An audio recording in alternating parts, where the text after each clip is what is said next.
All right, Burton Step-On X with photons on the Yes Ghost.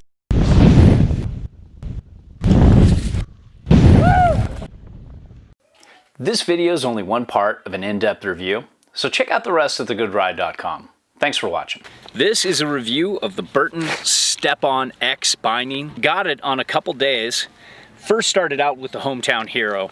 Just too responsive. It made the Hometown Hero that I love, let's say with Cartel X or Cartel or Union Atlas, just too twitchy, too responsive for me.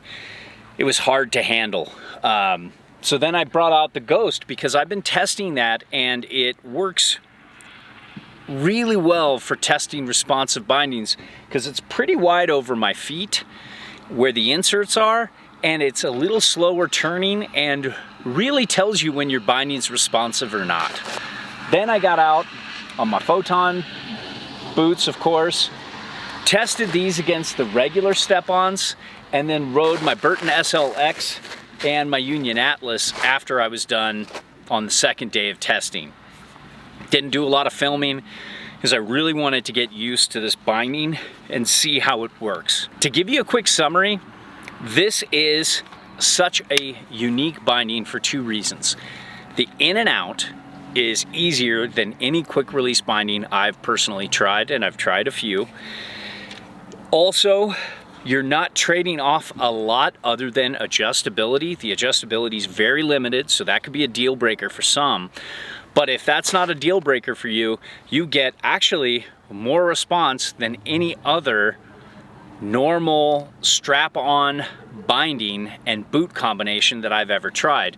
This feels like it's getting into the realm of hard boots in some aspects. So it's very responsive. So if you want quick in and out, or you want the most response and carving power you could possibly get out of a soft boot binding combination, then this might work for you.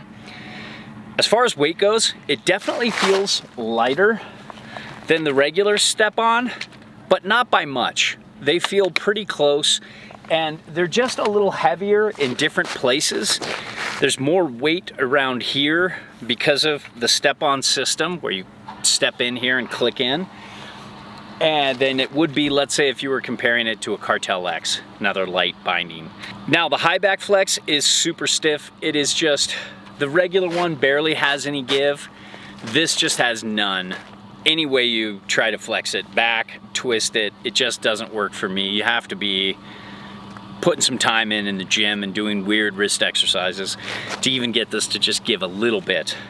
Now the flex underfoot and buttering, you know, I like the regular Cartel X better for buttering. This has a reflex disc and it does flex easier underfoot than a lot of bindings out there, but this is plastic now. It has less give than the EVA foam bottom that most of the reflex bindings have. And also, you're so locked into this high back right here that it feels weird kind of leaning this way or that way. You can't really get the top of your boot and your knee out to leverage on a butter or a nose press, and it just feels awkward. I'm much happier with, let's say, the best butterer in the line, the Burton Malavita with the winged tech. That just feels more fun. But even the Cartel X, the Genesis, and so many other good bindings in Burton's line just butter so much easier. So if buttering and smooth response is important to you, this might not be good for you. As far as turn initiation goes, this is where it could be good for you if you want the fastest, most responsive binding you can find out there before you have to transition to hard boots, especially if you pair it up with something like the Photons here or the Ions. That is probably the most responsive setup you can get out there before you go to hard boots. For me, I felt like I think I went too far with the Photons.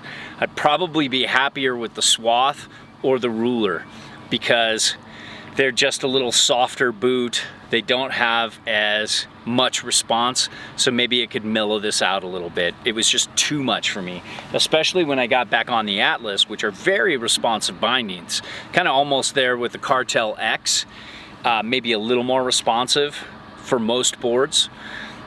that just felt so much better. It turned the board fast, but it just wasn't too fast. This response made the Hometown Hero feel so twitchy that I had to just take them off. It made a board that is more of a medium turner, edge to edge, for my size 9 boots, turn incredibly fast, and even that felt twitchy. So very responsive bindings, and with almost any boot combination you choose. So if you want excessive response and you love to just really carve hard and really just get that leverage down into the snow and just power through that turn, you might really like these. If you want a little bit more of a smoother feel, then I don't know if you're gonna like these. Now, as far as support goes, normally I talk about the ratchets and the straps and all that stuff. There's none of that here. You're locked in 2 points here and a 3rd point here. This just locks you in so hard, you feel like the boot and the binding become one. The boot and the high back become one, and it's very responsive. It's crazy how locked in you feel, and you don't have much or any freedom of movement. It was, like I said, it was very weird to butter, and you just feel so locked into this binding. It's very unique, but it's very easy in and out, so that's a cool thing. And that's what you get this for, is that quick release. You pop in and out better than any other quick release binding I've ever tried. They're not even close. It's just so convenient and so easy to step in and then pop out. So with some snow, you might have to do a little more adjusting and dialing it out, or just be really diligent, keep it the way it is, and just constantly scrape snow. Bring a little scraper and just make sure the snow doesn't pile up here. Constantly scrape it off on like a powder day or something like that. Now, when it comes to adjustability, there really is none. The high backs are pre-rotated. There isn't much boot to binding adjustability. You can slide this in or out, and they give you some indicators as to, based on the size of your binding, the size of your boot. You know, it says 9 here, it says 8.5 here, 9 here, 9.5, 10, and then 10.5 right here. So you slide the gas pedal out according to your boot size and use that to pop in there. But then you have a problem here, because the disc only has 2 spots to slide forwards or backwards on the board. So me being a 9, it was almost perfect. I got the boot almost centered on the binding. I got the binding almost centered on the board. It was close enough, and it felt pretty even. But if you're in that smaller size or that larger size of the spectrum, it's probably one side is going to have more overhang than the other, and that's frustrating. You can't turn the disc sideways and slide it this way, so you're stuck. If you use a traditional disc binding, you're stuck, and that's 98% of the industry. You're stuck with whatever stance they have set up. So I had trouble getting the stance width I wanted of 21. Instead, I had to do a 20.5, or sometimes I do 21.5, and I couldn't do that with these bindings on that board. When they were on the Hometown Hero, though, worked no problem. I had infinite stance width adjustability because you're on the channel system. You can do that with some signal boards and all Endeavor boards too. Those are basically your 3 options that I know of with infinite stance options. So overall, get these if you want. Get this, get the Ion, get a board too big, too wide for you, and just go power this thing around. Or if you just love that too fast turn initiation, if you just want a board you can just get anywhere you want, when you want it, then these will work for you too. And if you like the quick release thing, these are the best out there. These are the ones I'd probably recommend. So there you have it. All our reviews are a best effort, objective opinion from an average rider's perspective. There's no brand oversight, and we're free to say whatever we want. We send back everything unless it's a favorite, then we ask to keep those or straight up buy them.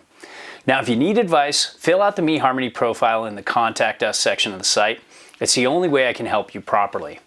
If you want to support us, and if what we reviewed appeals to you, it helps if you buy through our links. So thanks for watching.